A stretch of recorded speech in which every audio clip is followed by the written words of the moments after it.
আরে বোকা, তাহলে কোরআনের মধ্যে 4টা বিয়ের কথা আসলো কেন? আল্লাহ পাক কি এমনি এমনি আয়াত নাযিল করলেন নাকি?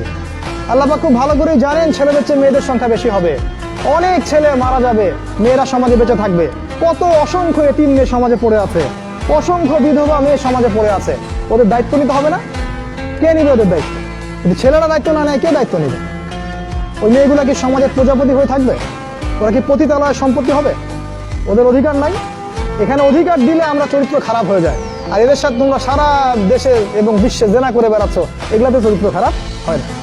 একটা ছেলে বিয়ে করার পরেও 10টা মেয়ের সাথে পরক্রিয়া করে, এটাতে চরিত্র খারাপ হয় না। কিন্তু যদি আরেকটা বিয়ে করে, তখন সমাজের মানুষ তাকে বাঁকা চোখে দেখা শুরু করে। এটা জাহিলিয়াত, এটা পুরো সম্পূর্ণ মক্কার জাহিলিয়াত চলছে। দ্রুত বিয়ে করো, বিয়ে করে আদর্শ পরিবার গঠন করবে। পরিবারটা এত শক্তিশালী হবে যে পরিবারের ভিতর যেন কোনো রকম শিরক, কোনো বেদাত, কোনো কুফর, কোনো হারাম ঢুকতে না পারে। পারবে না ইনশাআল্লাহ? ইনশাআল্লাহ।